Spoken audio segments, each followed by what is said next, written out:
Nah, ini penting komitmen dari struktur hukum itu sendiri untuk betul-betul bisa menegakkan hukum itu dengan benar. Itu juga salah satu faktor terpenting. Yang selanjutnya adalah budayanya, masyarakat juga betul-betul harus aware terhadap praktik-praktik korupsi sekecil apapun gitu, harus aktif masyarakat tertentu gitu ya.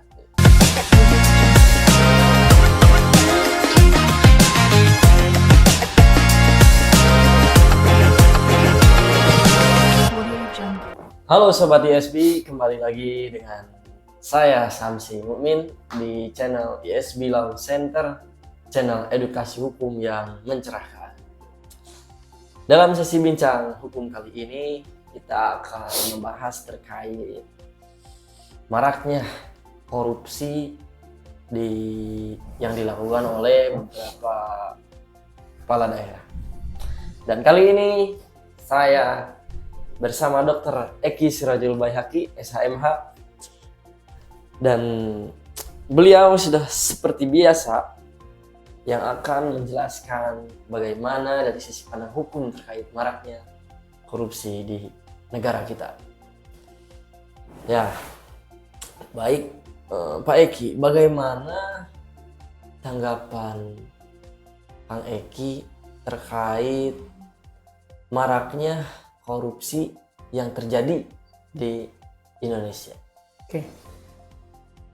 Dan satu lagi, berikan definisi secara sederhana mengenai OTT yang dilakukan oleh KPK. Oke.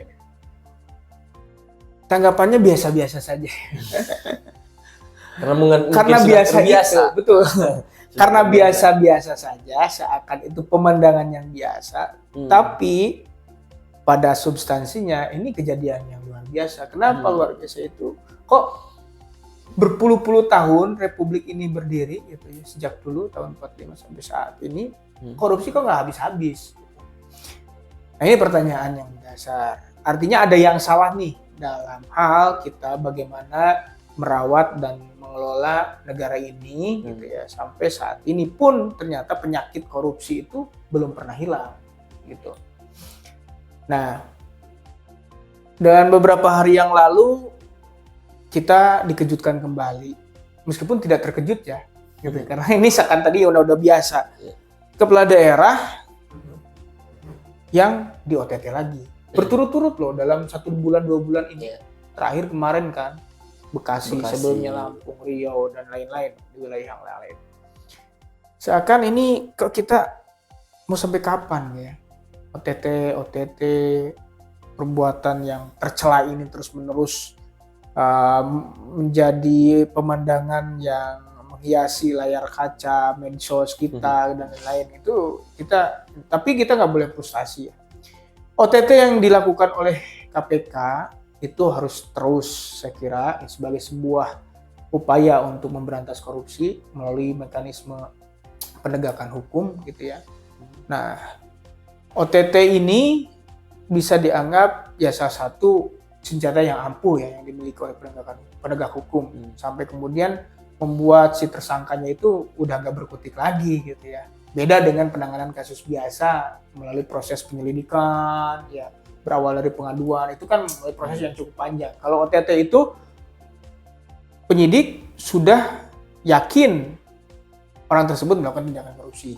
Meskipun ya belum tentu kita vonis juga dia bersalah ya, karena ada mekanisme peradilan. Pertanyaannya tadi ya, apa itu sebetulnya OTT secara sederhana? Jadi OTT itu secara sederhananya begini. Aparat ya, dalam hal ini penyidik tindak pidana korupsi mendapati seorang terduga yang tengah melakukan tindak pidana korupsi atau sesaat setelah melakukan tindak pidana korupsi. Jadi kepergok lah pada saat dia melakukan tindakan korupsi, sedang transaksi misalnya, tangkap. Nah itu disebut OTT atau tertangkap tangan, tertangkap basah lah ya, kira-kira dalam bahasa kita. Dan itu salah satu teknik atau teknik penyidikan, itu kira-kira. Nah, dalam beberapa hari kebelakang kan diberitakan banyak kepala daerah melakukan korupsi. Nah, mengapa sih ini sering terjadi khususnya kepada kepala daerah yang tertangkap OTT gitu.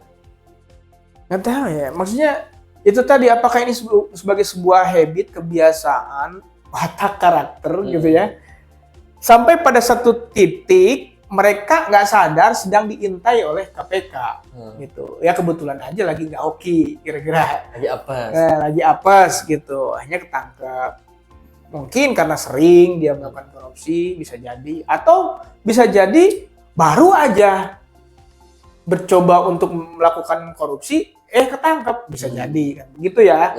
Ya sebetulnya nggak mengenal waktu gitu ya. Hoki itu kan kadang-kadang, ya namanya hoki kan.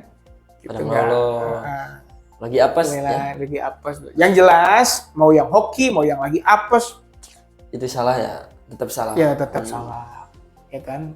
Tidak semestinya pejabat itu melakukan tindakan seperti itu kan. Dia semestinya harus jadi role model, harus punya integritas gitu, harus jadi figur contoh bagi rakyatnya.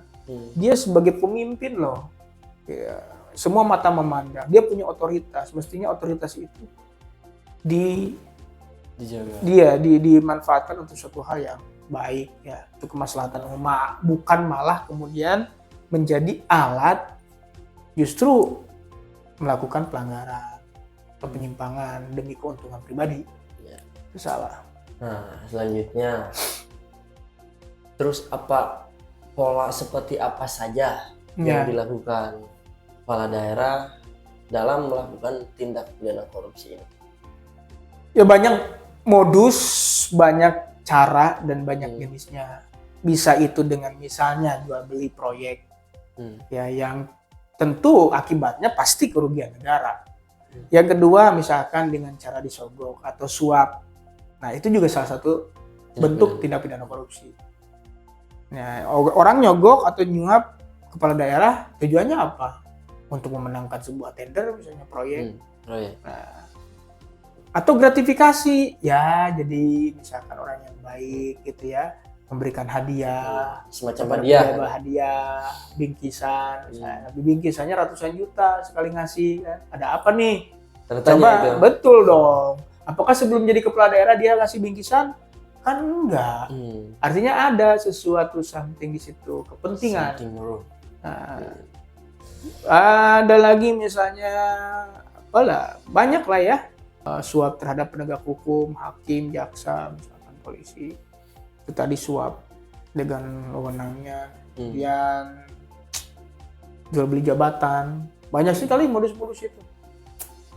Gitu. Jadi banyak celah ya. Betul, banyak celah. Dan selanjutnya ya, mengapa korupsi sering terjadi di awal masa jabatan? Nah, apakah ada sistem kita yang salah atau regulasi juga yang salah atau gimana? Mengapa sering di awal masa jabatan? Sebenarnya awal dan akhir. Betul. Gitu kan? Ya nggak mengenal waktu ya. Ada kesempatan, bisa jadi dia melakukan tindak pidana korupsi. Nah, kebetulan aja memang beberapa kasus yang belakangan ini terjadi itu ditangkap atau ditindak pada saat baru menjabat 1 tahun. Kenapa sih bisa terjadi seperti itu?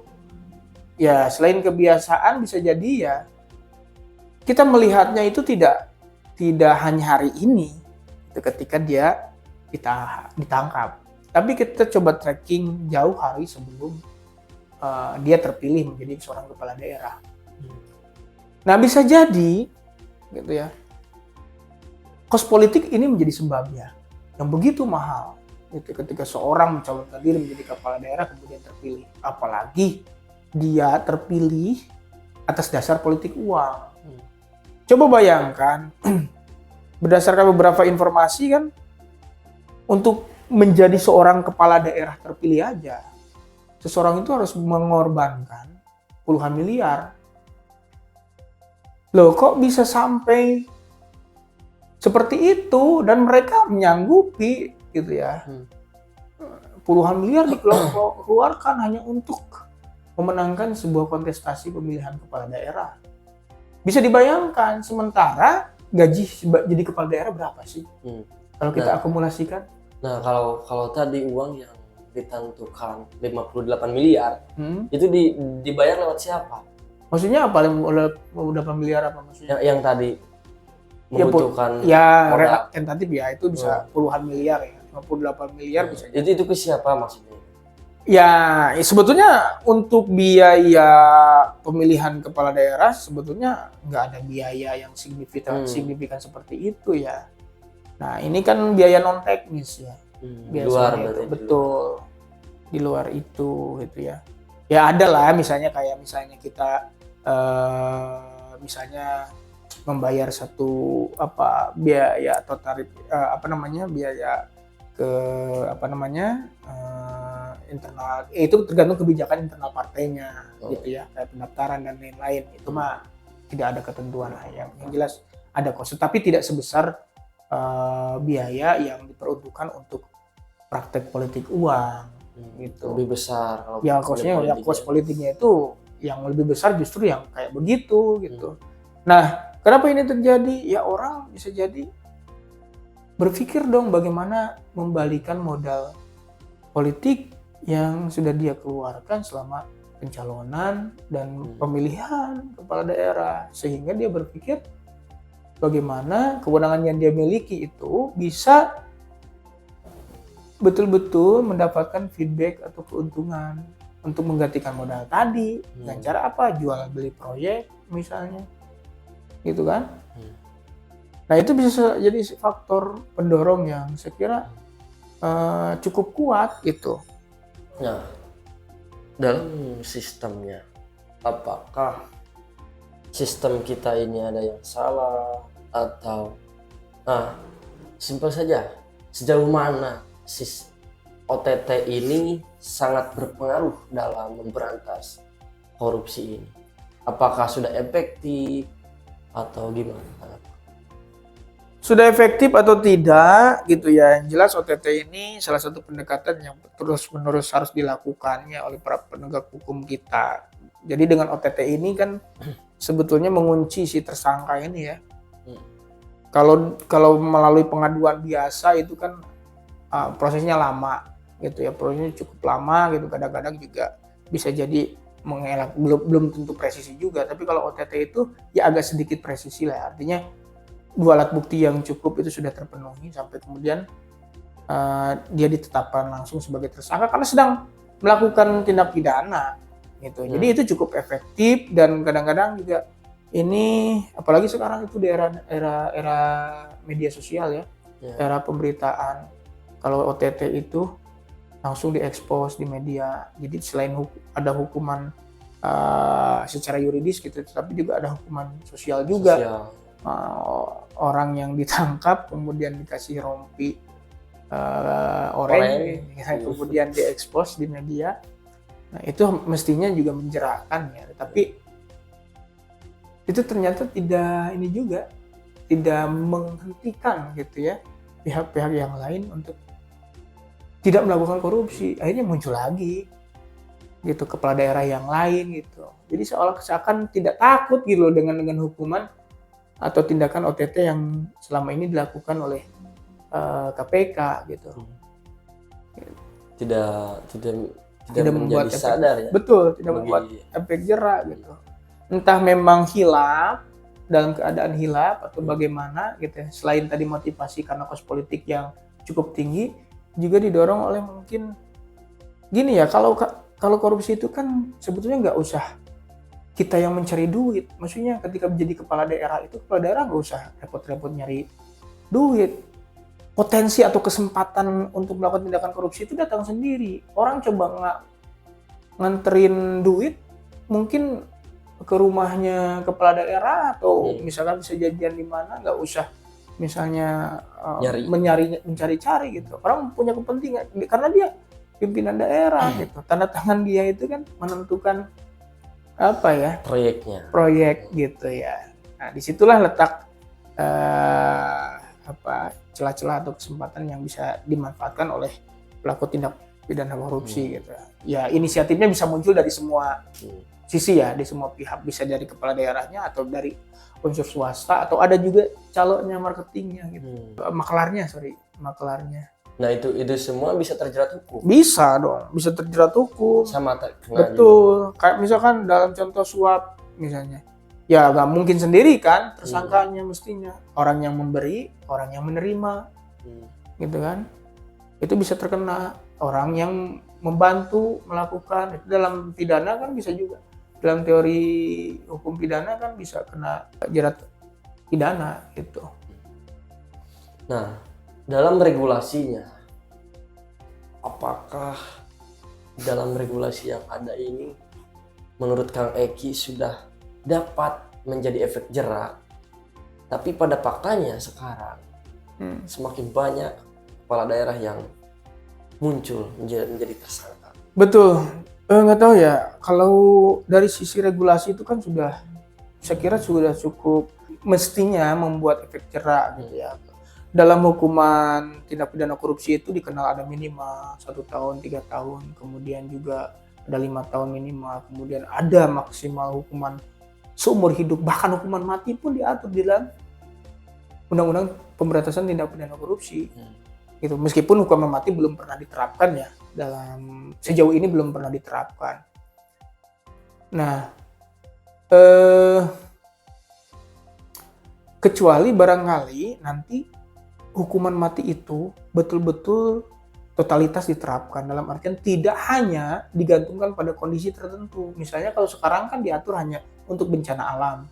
Ketika misalkan dalam keadaan bencana, misalkan seorang pejabat melakukan tindak pidana korupsi baru bisa hukuman mati. Nah, bisa nggak misalkan diperluas lagi untuk kondisi apapun itu gitu. Tapi kan kita itu ketika menerapkan hukuman mati itu banyak perdebatan ya, pro kontra di situ, apakah harus diterapkan hukuman mati ataupun tidak.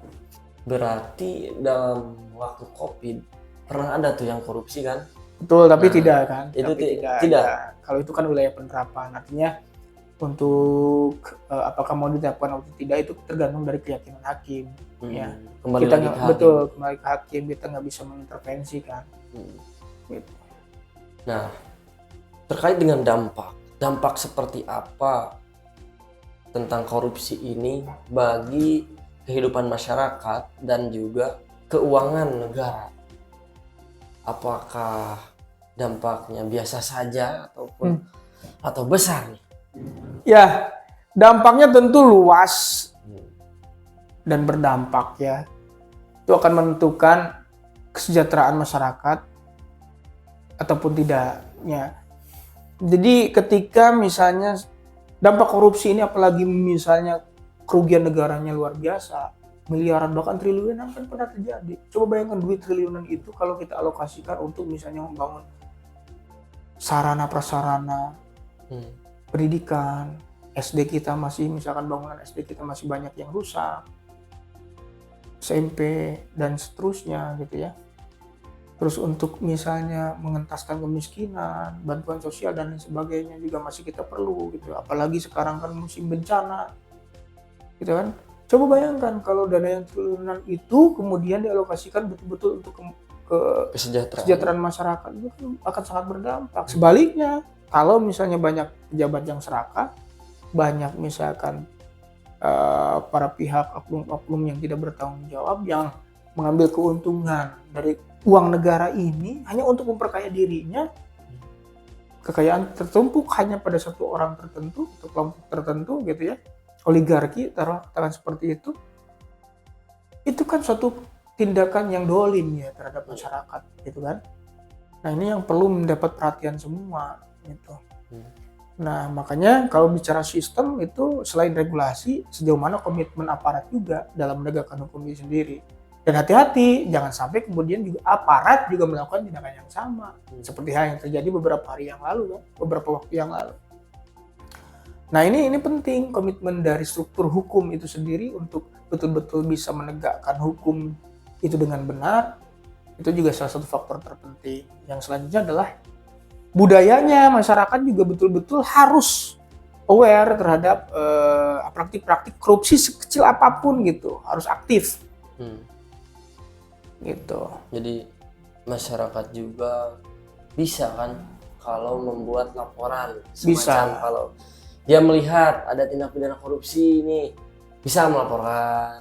Bisa, terus ya jelas ya di alam demokrasi semacam ini informasi juga terbuka gitu ya. Bahkan partisipasi masyarakat ini menjadi penting gitu untuk membangun iklim demokrasi yang baik.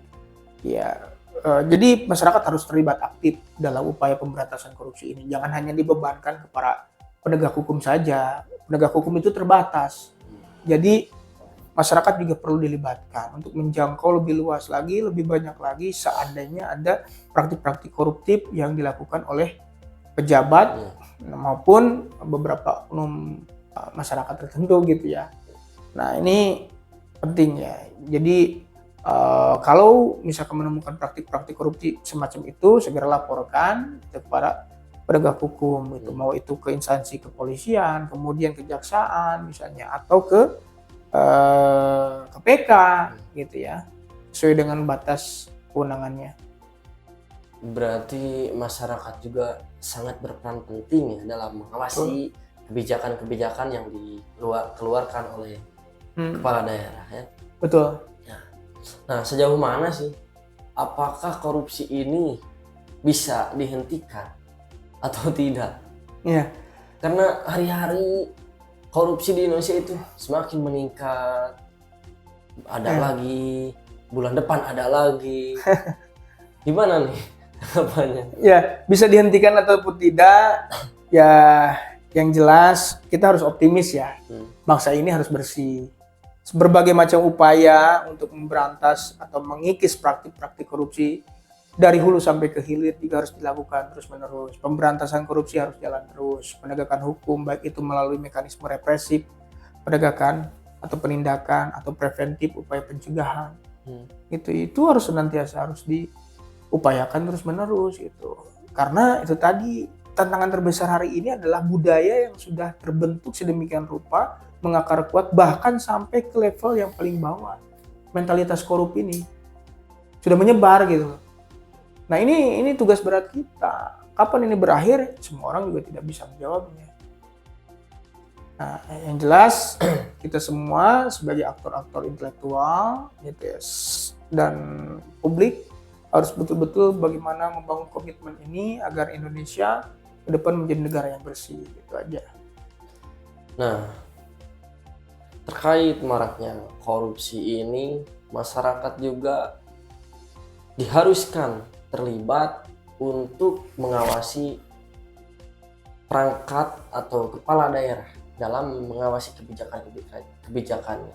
Jadi masyarakat juga harus aware dalam memperhatikan kebijakannya. Nah, barangkali ada tambahan lagi dari Pak Eki terkait maraknya korupsi ini?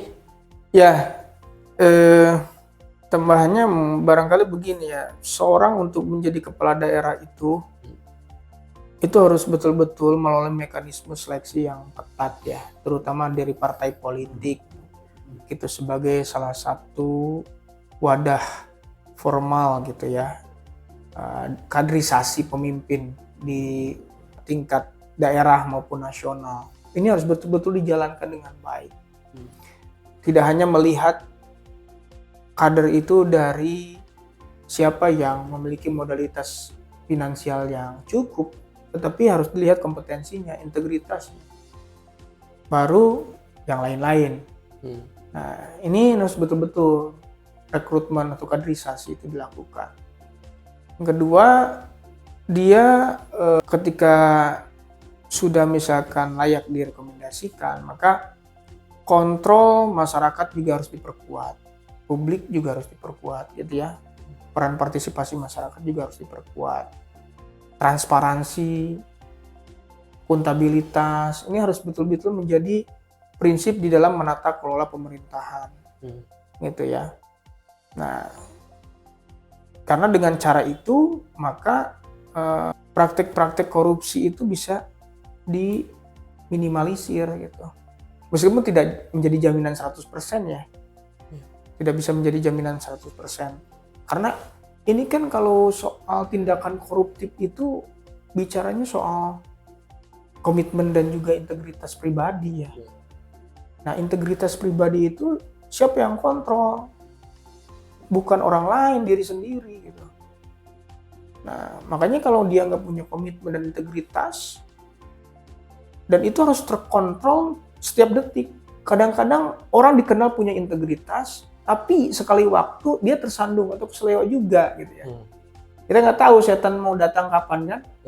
Gitu. Dan kebetulan waktu itu juga lagi apes-apesnya misalnya, akhirnya ketangkep juga. Makanya ini menjadi hal yang penting, transparansi, akuntabilitas, komitmen, integritas itu harus menjadi pijakan atau nilai yang inherent yang harus betul-betul terpatri dalam diri seorang pemimpin, dalam hal ini juga kepala daerah. Di tengah godaan yang ketara gitu ya, dan datang bahkan bisa jadi tiap detik gitu ya padanya, karena semua orang berkepentingan kepada dia gitu. Makanya nggak boleh lah misalnya ada ruang-ruang negosiasi yang dilakukan, misalkan baik itu di ruang-ruang privat gitu. Biarkanlah semuanya berjalan secara prosedural, transparan gitu. Nah, dan penegakan hukum yang juga jangan diskriminatif. Jangan melihat siapa dia. Jangan pandang bulu gitu. Semuanya harus ditindak gitu. Jadi ibaratnya semua sama di mata hukum. Betul. Semua harus sama di mata hukum. Oke Sobat ISB, kita akhiri sesi bincang hukum kali ini, dan jangan lupa masyarakat seperti kita bisa mengawasi kebijakan-kebijakan pemerintah, baik itu dalam hal positif atau negatif. Nah, maka dari itu kita jangan sampai menormalisasikan money politik, karena itu tidak baik untuk kedepannya bagi kita semua. Jangan lupa like, comment, and subscribe. Sampai jumpa Sobat ISB. Salam bahagia.